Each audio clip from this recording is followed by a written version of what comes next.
แล้ว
nuclear revolution is now going on to 2.5 or the third nuclear revolution, which is more about the new things that are happening, the new situation or the composition that the nuclear powers around the world are having, the great power competition, the sense of the new technologies that is coming in, the AI-assisted or hypersonic weapons, and also the erosion of arms control, where this is going.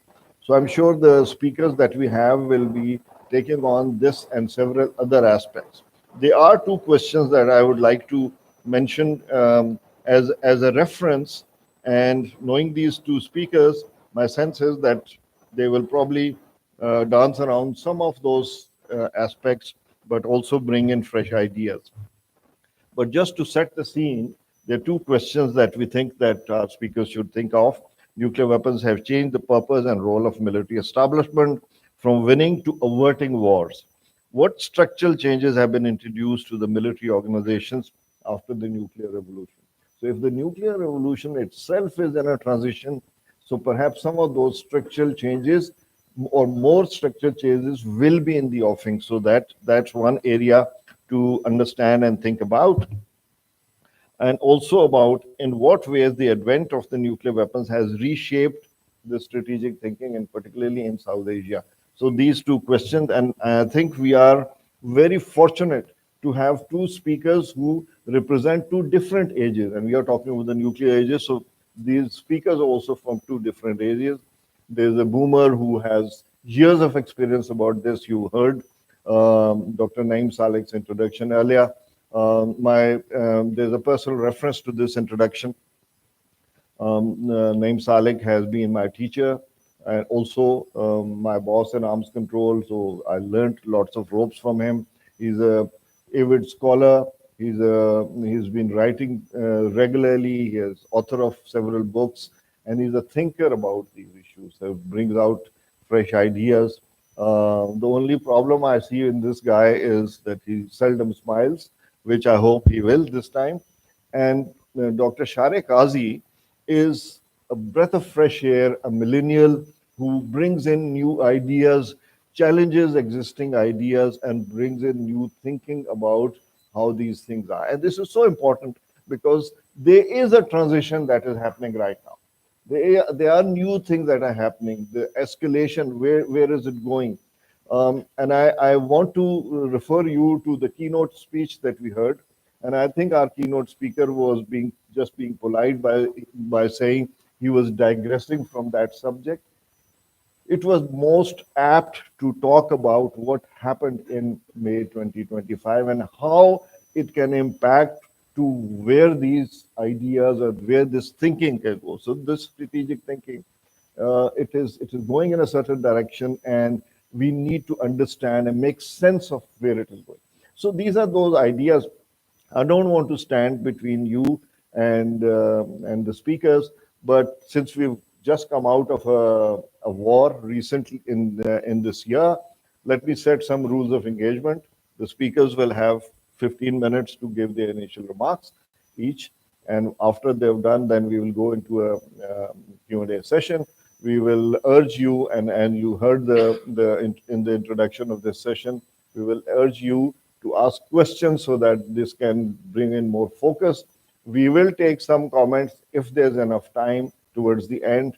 And when you ask a question, you are expected that you identify yourself and your institutional affiliation, and also say if you're addressing one speaker or both, in what sense. So this is the sense, ladies and gentlemen, that we have about thinking about this issue of second nuclear revolution or age and its impact on South Asian strategic thinking. I'm happy to request Dr. Naeem Salik to take the floor. You have the floor, sir.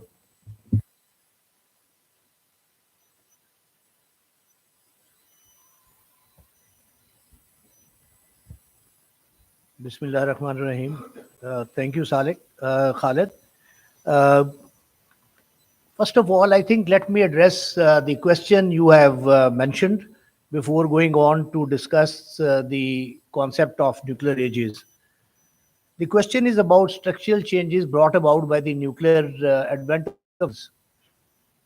It was thought after the advent of nuclear weapons that now there will be no need for the conventional forces because of the presence of nuclear weapons. Any conflict would be so destructive that there will be no victor in a nuclear war.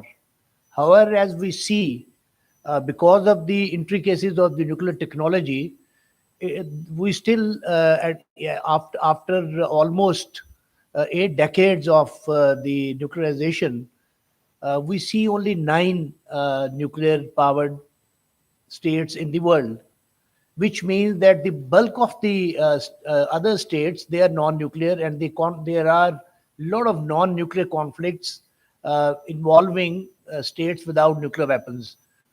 So that is one aspect. The other is that even those powers which had nuclear weapons, for United States, for instance, they demobilized their forces after the end of the Second World War, but then they very soon realized that because of the overwhelming superiority of the Soviet conventional forces, if there is a major invasion of Western Europe, the Americans do not have the capacity to defend, and therefore the choice was whether to re-raise the forces or to rely more on the nuclear weapons.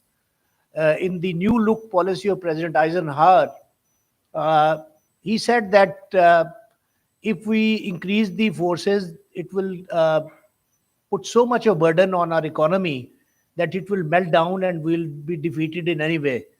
So let's depend on the nuclear weapons as long as we have the superiority and in the terms of nuclear weapons, because the Soviets had tested their nuclear weapons in 1949, but in the early 50s and throughout the decade of the 50s, the Americans had superiority in terms of numbers and the means of delivery, because they had long range bombers and they had the advantage of overseas bases which the Soviets did not have. So they have no means of delivering the nuclear weapons on the American mainland.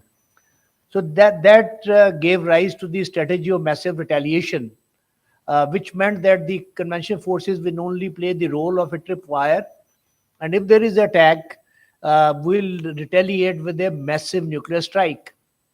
But they soon realized that it may be good enough for a major invasion, but for minor incursions and on the attack, any infringement in the peripheral areas, this strategy is not logical. It is not justifiable, and ultimately, then they moved on to the flexible response, and then they went on developing different strategies.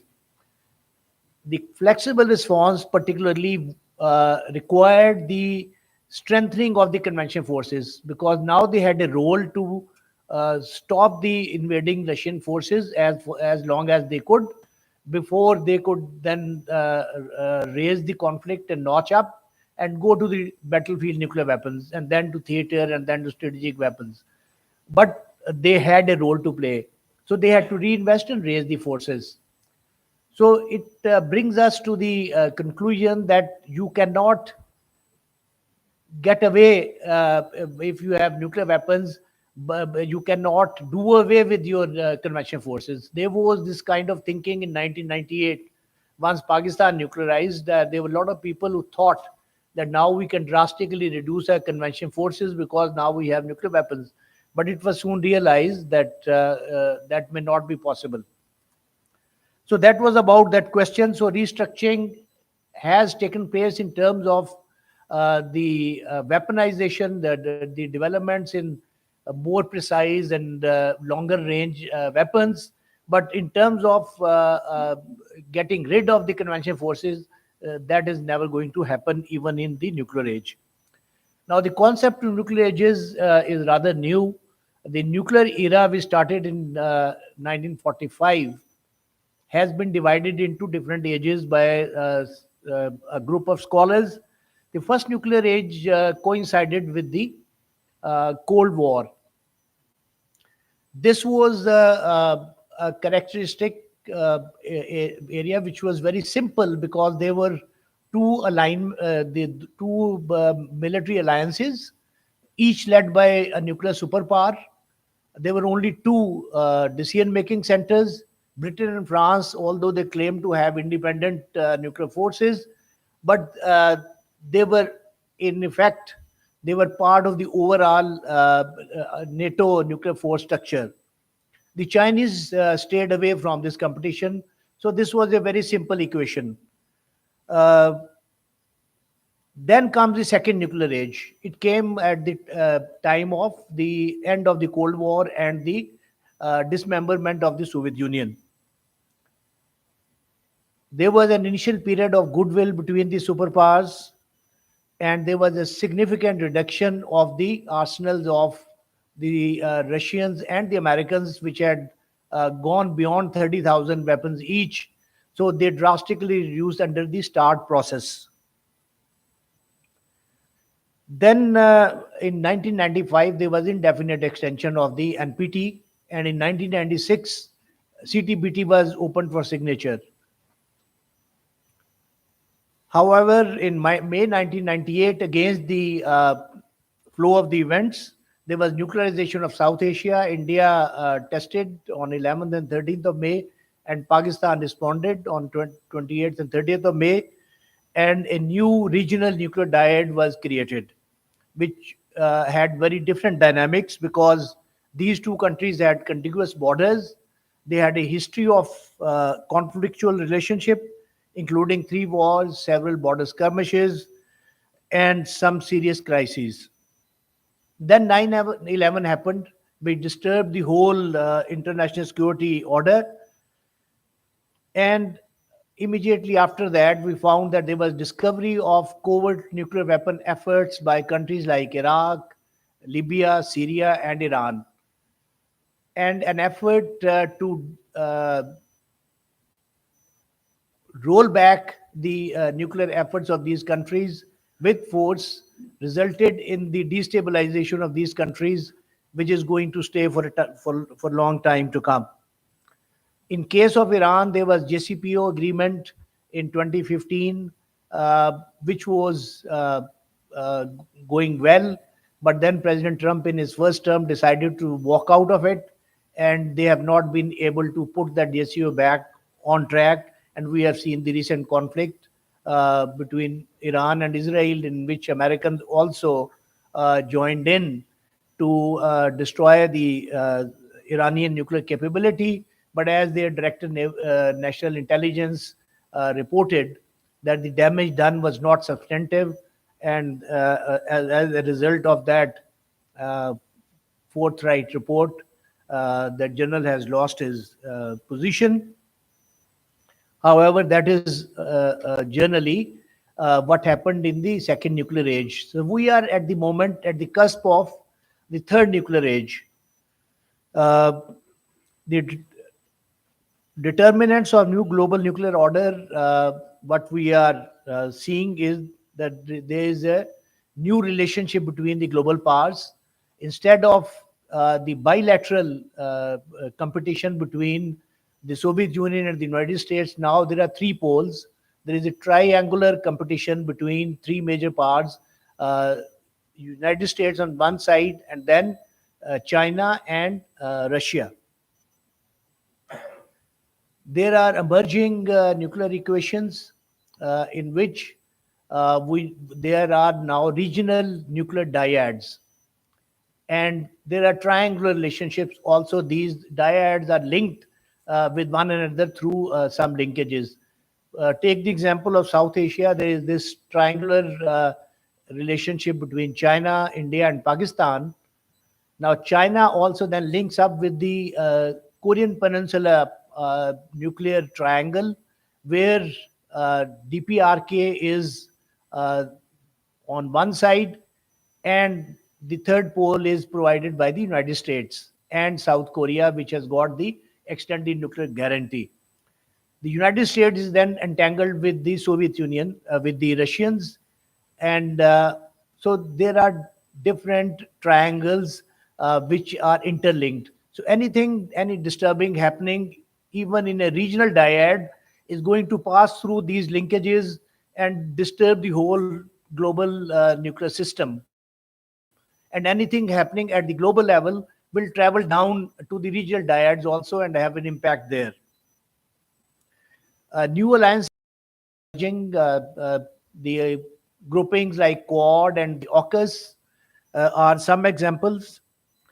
Then there are significant alliances in the conventional weapons technology.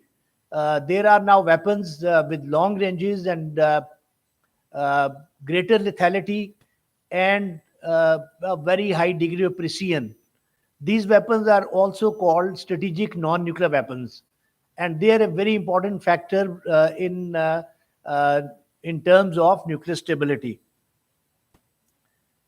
because these weapons, because of their accuracy and their lethality, they can be used for attacking the strategic assets of the other side, and there'll be there is no nuclear taboo which stops the use of nuclear weapons. In this case, there'll be greater readiness to use these weapons in this kind of a strike because of less fear of collateral damage.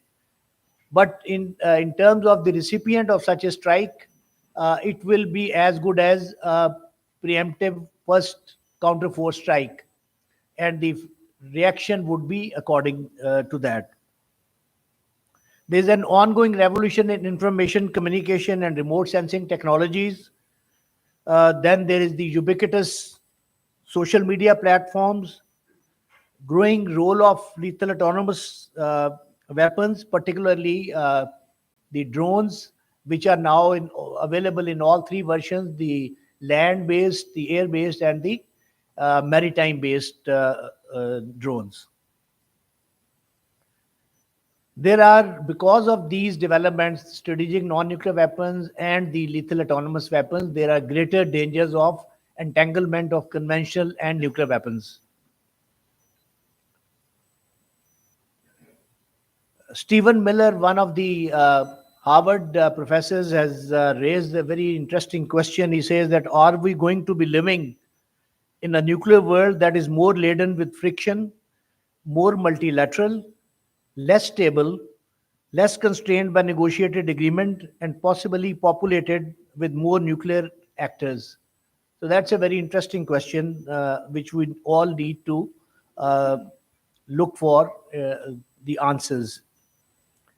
Now, how it is going to impact, all these developments are going to impact South Asia. In the recent conflict between India and Pakistan in May 2025, we saw many of the weapons that can be designated as strategic non-nuclear weapons. These included long-range precision strike weapons, dual-use systems like BrahMos, and different types of drones and loitering munitions. Cyber also played a role, and there was a real-time danger of entanglement of conventional with nuclear weapons, particularly once the Indians deliberately struck some of the very critical air bases in Pakistan, which by their own reckoning, they think they carry strategic systems there. So they were actually taking a great risk trying to just move on the verge of crossing the nuclear threshold.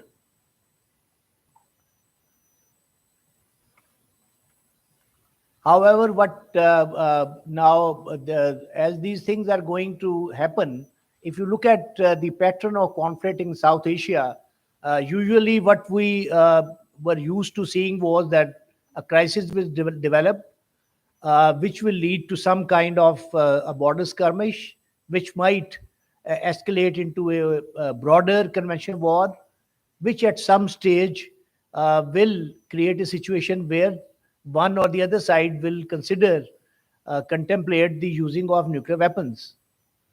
Uh, but in this last conflict, what we saw, and in fact, starting from the Pulwama incident in 2019, where no ground assets were used, but the Air Force was introduced for the first time. And once you introduce air forces, the escalation cycle goes up very rapidly. In this particular case, in May 2025, uh, the kind of conflict we saw and the tempo of the operations, uh, to my reckoning, now the nuclear fuse in South Asia has drastically shortened. And we are not going to go through the whole process of a crisis developing, then small scale conventional conflict, then expanding into a wider conventional conflict, and then escalating to nuclear. In fact, if you go back to the similes of the nuclear escalation ladders, I think ladder is now outdated. Even escalator is outdated. We are now on the elevators, and we just pressed the button and went to fourth or fifth floor straight away. And that is where the next round of conflict is going to start from, which means that the distance between the conventional conflict and reaching the nuclear threshold will be much shorter. And we have to be mindful of that. So, and develop our responses accordingly. So I end here, and I think if there are any other issues, we can discuss during the Q&A session. Thank you.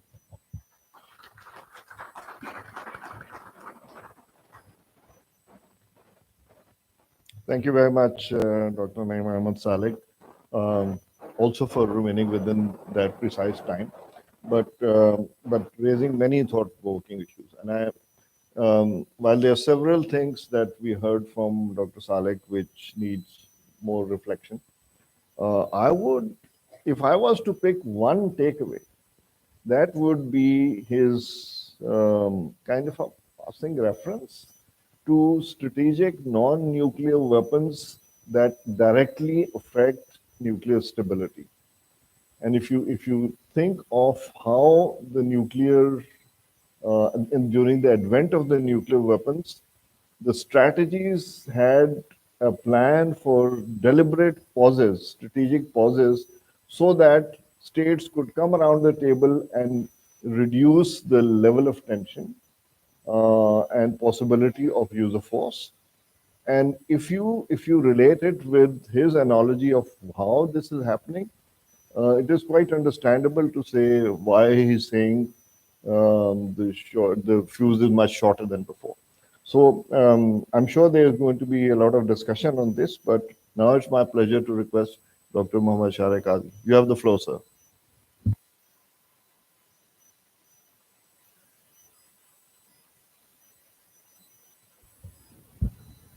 Good morning, ladies and gentlemen. It's really tough to see an ensemble of your teachers and then respond to certain topics that they're masters of, but I think I'll give it a shot anyways.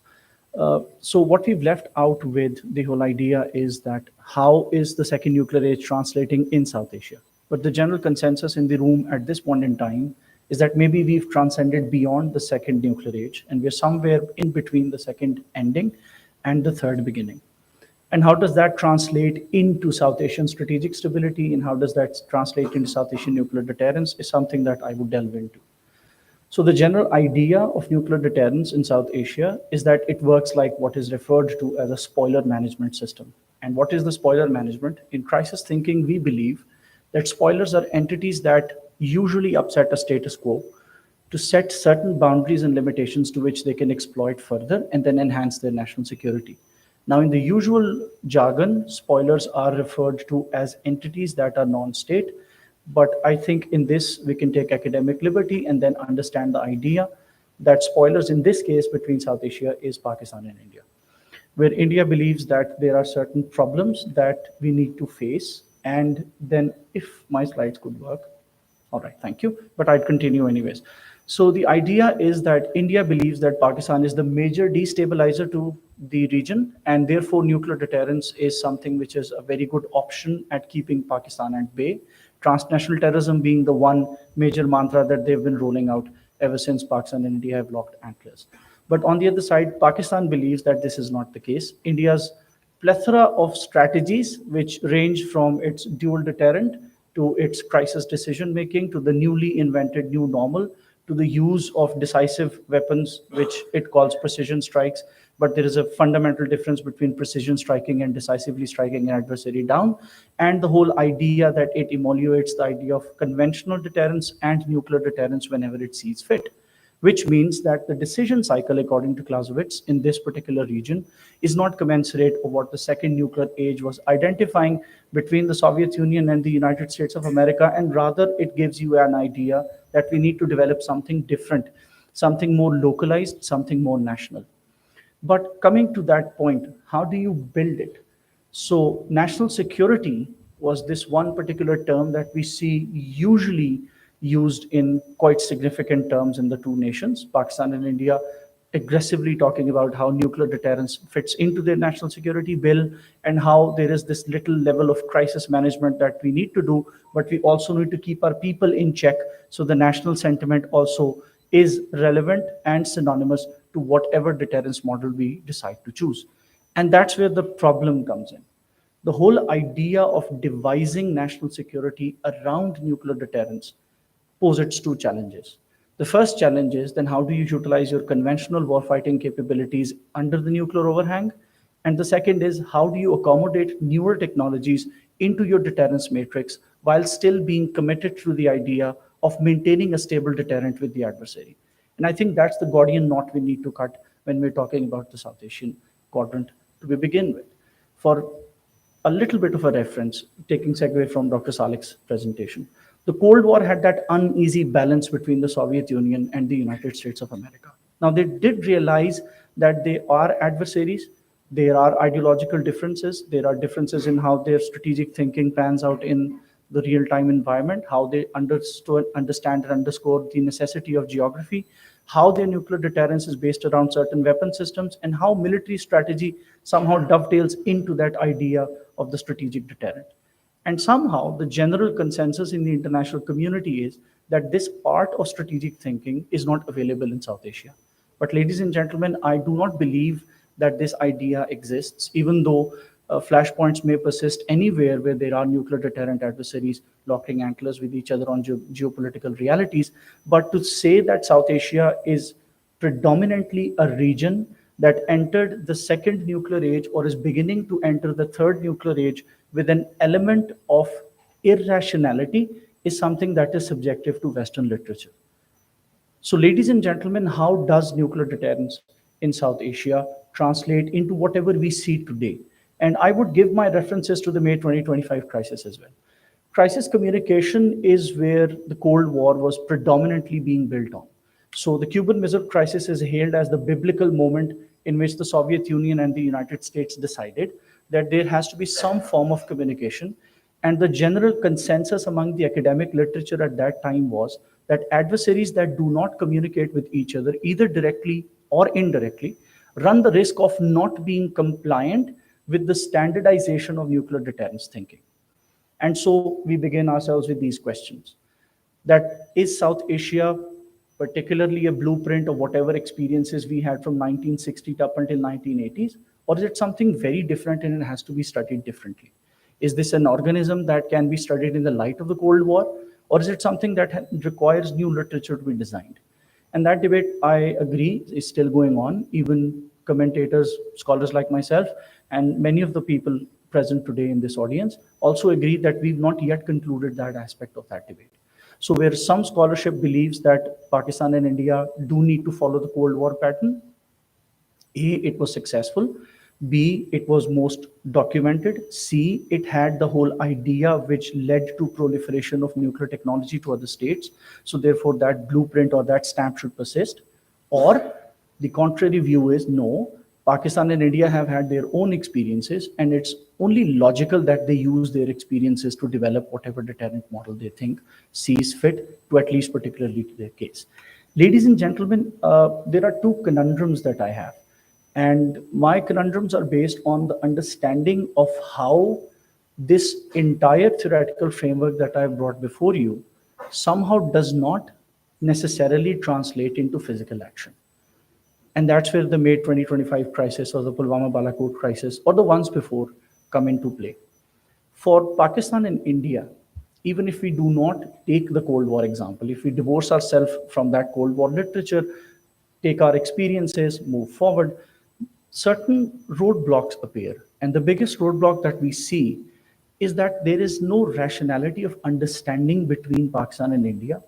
as to what the decisive play would be when we're talking deterrence. So sometimes technologies do not fit doctrines, and sometimes vice versa.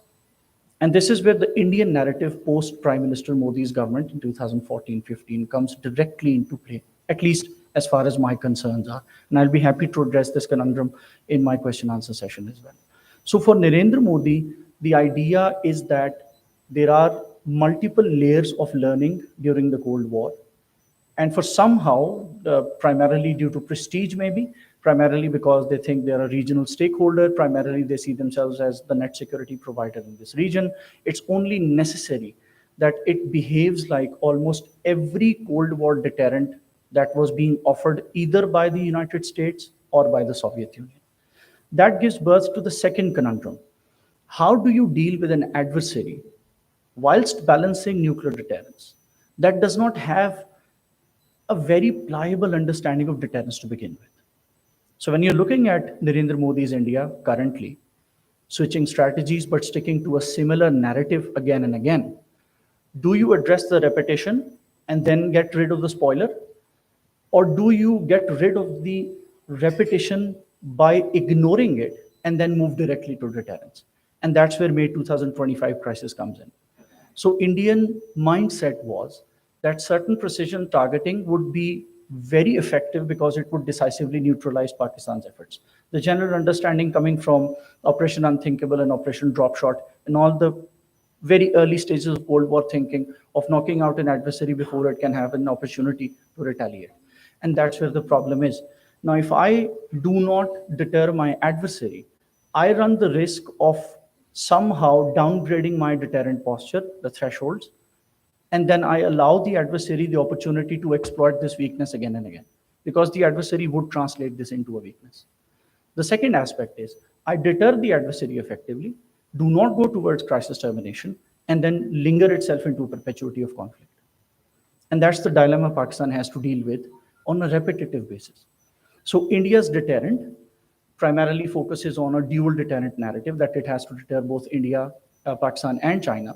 But then suddenly, the focus of its conventional warfighting, supplemented by its nuclear forces, is exclusively Pakistan.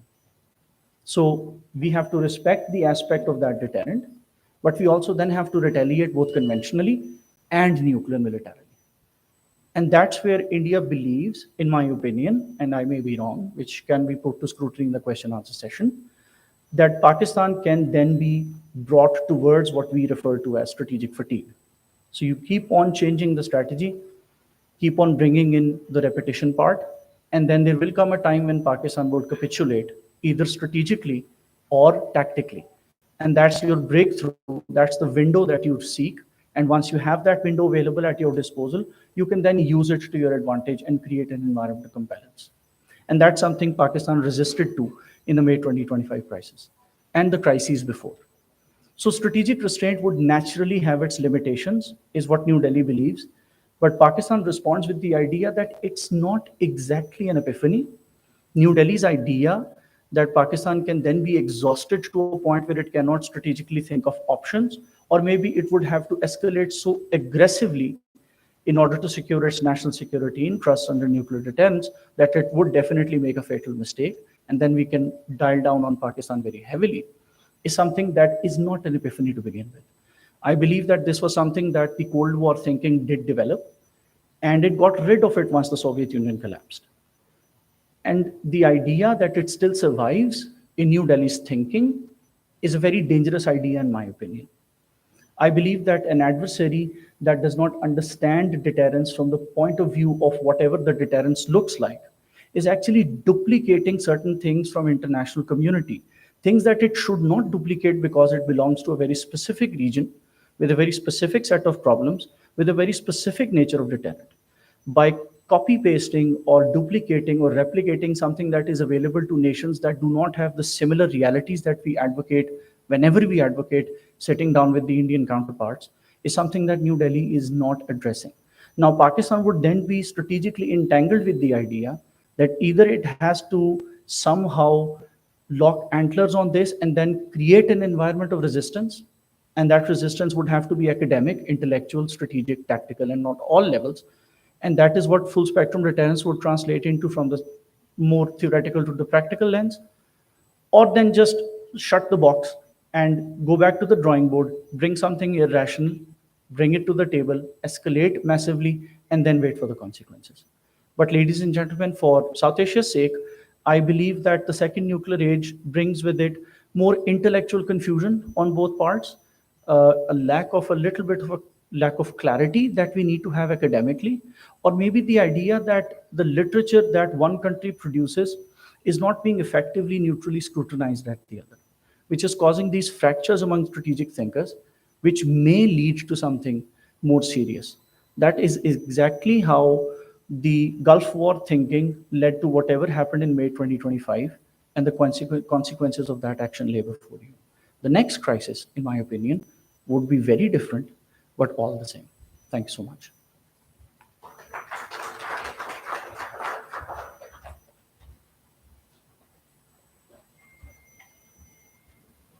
Thank you, Dr. Sharikazi, for a rather provocative presentation, most telling in various ways. If I was to have one major takeaway from what you said, I would rather say that India and Pakistan are drawing different lessons out of the same situations or crises, which, for obvious reasons, merits more reflection. Ladies and gentlemen, we have about 31 minutes for discussion. We may be able to squeeze in 3 rounds of questions, and if it is okay with the speakers, we will take a set of questions and then ask you to react to it. Please show your, I would like a show of hands for that. I have one already.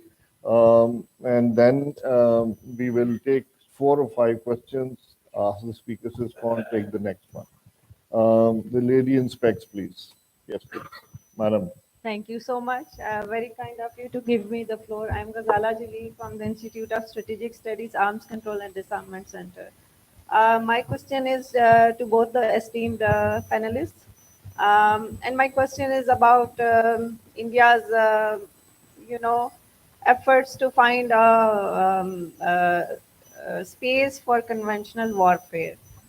We saw surgical strikes in 2016, 2019, and then May 2025, it escalated beyond that. So India has, for nearly 2 decades, trying to find a space for conventional warfare.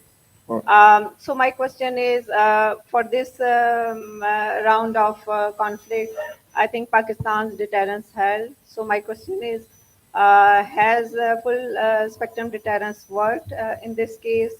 And also, where do we go from here?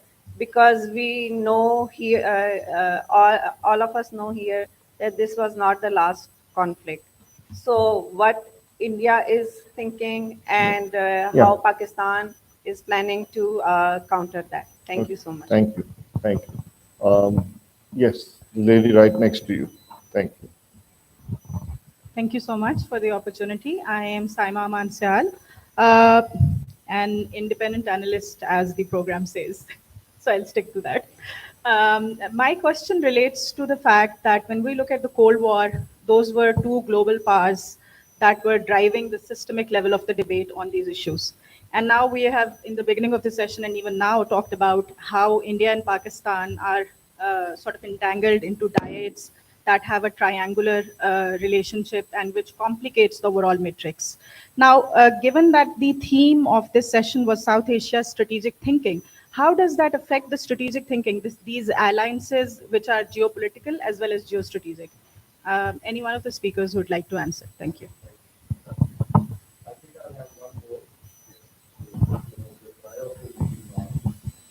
Thank you so much. This is Noreen Iftikhar. I'm a student of Sir Khalid Banoori and Sir Saleh. Thank you both presenters for thought-provoking presentation. My question is especially to Sir Saleh. Sir, you have rightly pointed out the advent of third nuclear age and with the end of the second nuclear age and associated challenges. But at the same time, how you see with the recent conflict, how you see the interplay of technological limitations and human capability. in a recent conflict between India and Pakistan, and how they are going to impact the strategic stability in future conflicts? Thank you. All right, thank you. Okay, allow me to take one more. Yes, the lady at the back in the right. Yes, the last row. वहाँ उनको दे दें, उनको दे दें.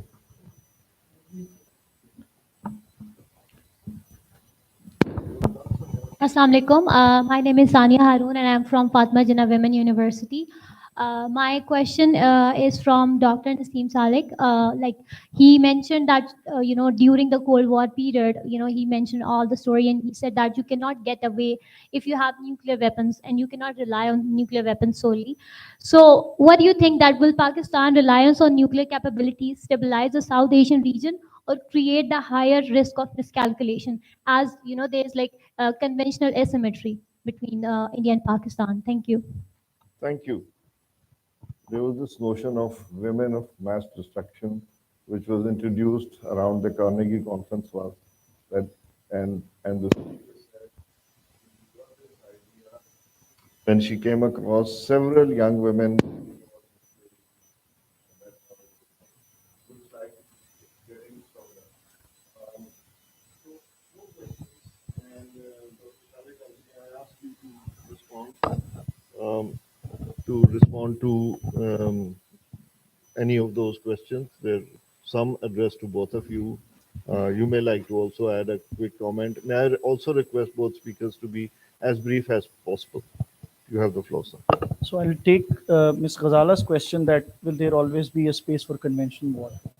So when you have states that do have conventional armies and they do have nuclear weapons at their helm, conventional warfare ka jo space hai, that's always available. So it's not that you have nuclear weapons and conventional war fighting would become either unimaginable or undesirable or would never happen. That space would always persist. The challenge is the ability to design a will to avoid that. Nuclear deterrence was designed to avoid conventional adventurism. The idea was that if there are states that have nuclear weapons and they still maintain large conventional armies, which means that they have conventional warfighting doctrines and systems, they need to avoid the temptation to go into a conventional skirmish with one another. Now, that's something we usually argue when we argue the idea of limited war, that would that qualify as a resistance to invasion in going full scale, the whole idea of not taking conventional warfare to unimaginable heights, or is limited war acceptable under the nuclear overhang because it allows you space to somehow get rid of that frustration that builds in your conventional army doctrines and then be done with it? I think that space would always persist between nuclear weapon states because definitely when there are perpetual issues between states, unsettled boundary divisions, that is the major case in South Asia, the temptation would always be natural and that temptation would always sometimes be overwhelming. So it would still persist in my opinion.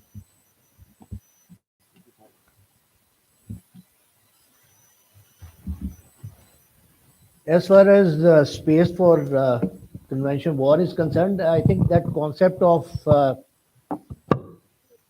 instability paradox has been there since the 1960s, once Glenn Snyder brought it for the first time.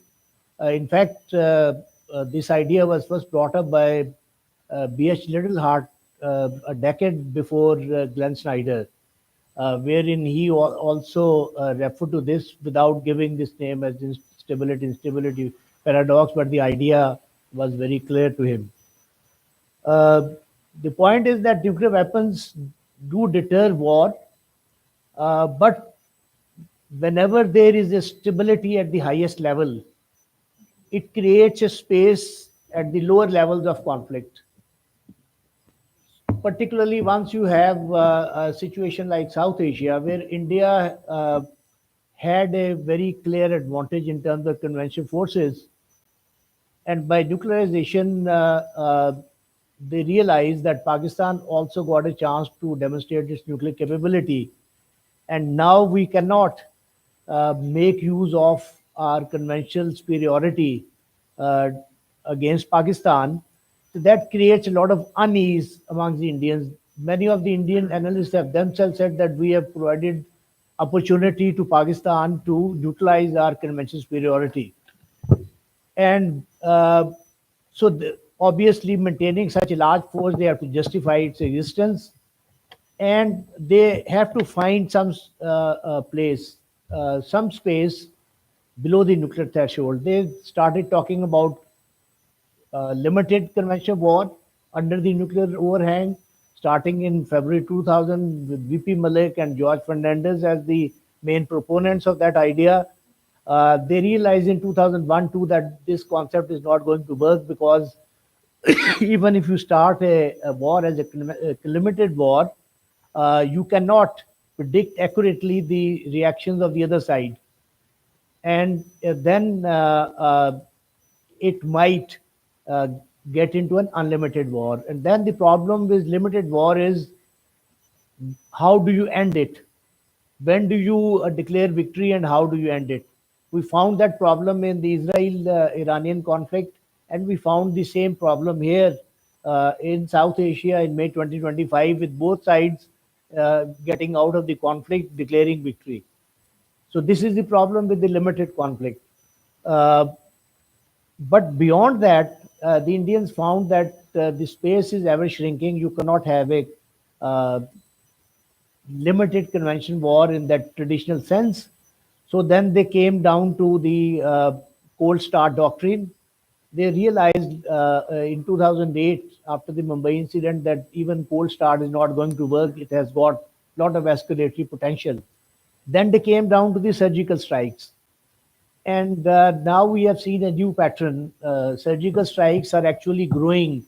Instead of using surgeon's scalpel, they have now started using the sledgehammers for these surgical strikes. So that they are now playing on a very dangerous ground, and they will have to realize that they have to back off from this. Uh, Something at the sub conventional level might continue, but beyond that, it can never be free of cost. There is always a danger of escalation to the nuclear level, advertently or inadvertently, particularly given the geography of South Asia. Pakistan particularly has a constricted geography. There cannot be vast distances between separating the conventional and the strategic forces, and chances of any conventional attack inadvertently tangling with the uh, strategic assets cannot be ruled out. And that is where the danger lies. So even if you are aiming at a limited conventional conflict below the nuclear threshold, the chances of escalation, particularly the inadvertent one, cannot be totally ruled out. Can you also take on the question of the third nuclear age and interplay of technologies? I think that is going to be the main characteristic of the third nuclear age. Particularly, I have already mentioned the strategic non-nuclear weapons. Because of their characteristic, these include the hypersonic cruise missile. These include the hypersonic glide vehicles, conventionally armed as well. They are dual-use weapons.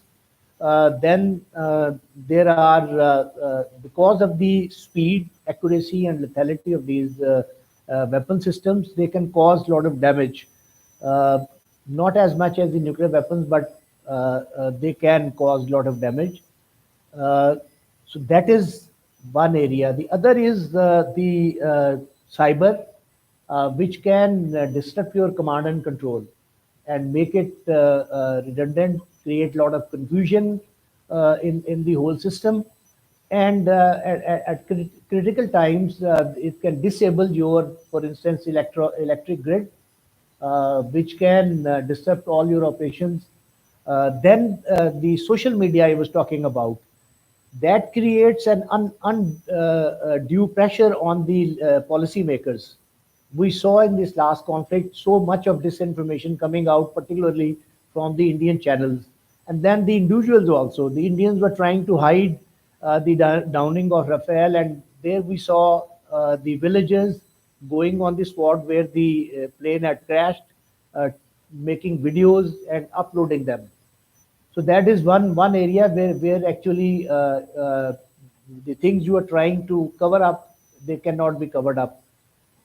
and then this process of everybody actually carrying a smartphone is a roving uh, uh, correspondent. Uh, so people just go, they record the situation there and upload it. And once these kind of, and then people express opinions on platforms like X and others, which generate a momentum in certain directions, which is difficult to ignore for the policymakers. So that will pose additional pressures for the policymakers and affect their decisions. Shari, could you reflect a bit on the second question of Cold War had two global powers and now there's India and Pakistan, the triangular and triangular plus complication. Any reflections on that? I think I'll take Simon's question and then I'll uh, contextualize it a bit. So the whole idea that there is this Cold War debate on nuclear thinking, and would that have some effect on strategic thinking in South Asia, or maybe any uh, relationship of a nuclear deterrent anywhere on the planet? It would have some impact. I agree.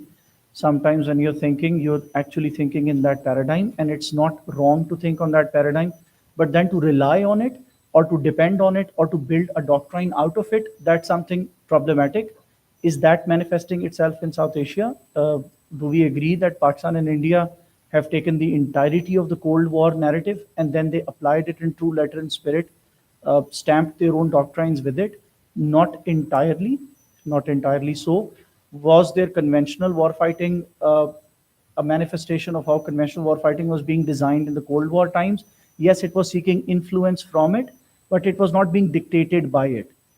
Academically, now that's where Banuri Saab actually finds my conversation a bit controversial. Academically, do we over rely on it? I agree, yes, we do. Sometimes in our academic writings, we start making hyperboles out of assumptions. I'll give you one example. When the emerging technologies debate came in, the whole cyber realm, the idea was that cyber thinking is so decisive that it can knock out nuclear deterrence in an instance. What Salik Saab is referring to right now, the misinformation part. Was misinformation decisive enough to spiral the May 25 crisis out of control? No. The information clusters were there, but the audience that was receiving all that information cluster was not adhering to some demand that they were making. The whole idea that I flashed before you in a presentation, the spoiler management, the popular sentiment receiving that information was not decisive enough to create an impetus for either escalation of a crisis or termination of one. And that's a deviation from Cold War. If you look at the Vietnam War, if you look at how things panned out after the Gulf War, if you look at how the Korean Peninsula crisis came up, public opinion did have some say in strategic thinking. That's not something decisively available in South Asia. Would it be decisive, let's say 10 years down the line?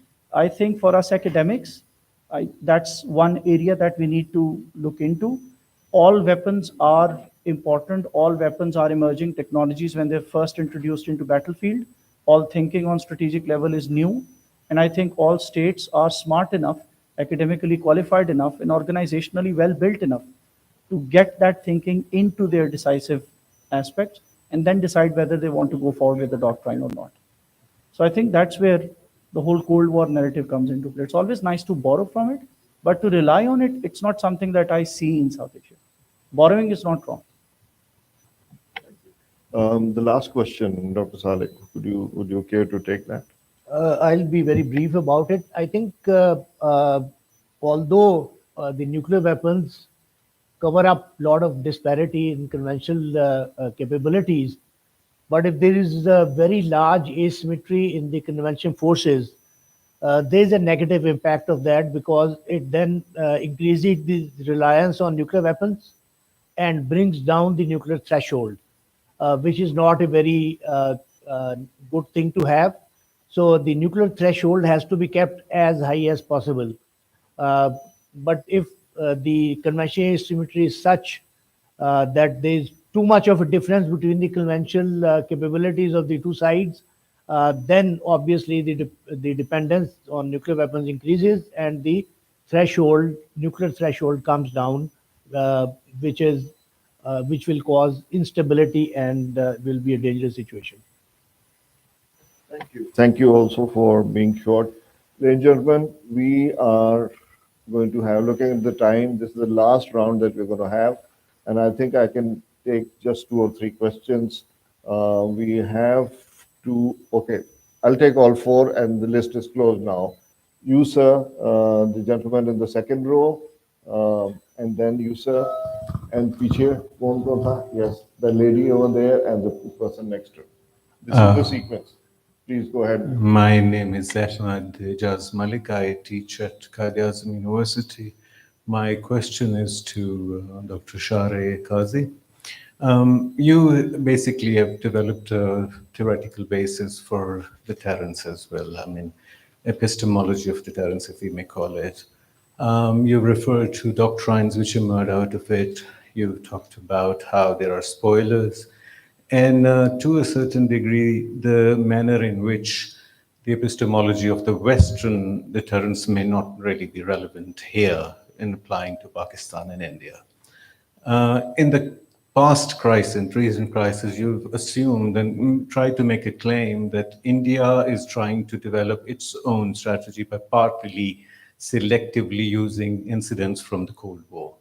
I was reminded of a work by Phil Williams where he talked about nuclear deterrence of a limited nuclear strike, something which was not the case here, but using nuclear-capable weapon missiles to target places in Pakistan appears to be an aping of that model to give credibility to your delivery systems. So I simply would like to ask 2 things. What do you think is the epistemology and the model of deterrence which exists between Pakistan and India, if at all? Is there any contribution by nuclear strategists to the way we actually conduct our nuclear posturing? And thirdly, whatever we know till now, whatever you've told us till now, what are the epistemic deficiencies in our understanding of the specific model of deterrence that we have between India and Pakistan?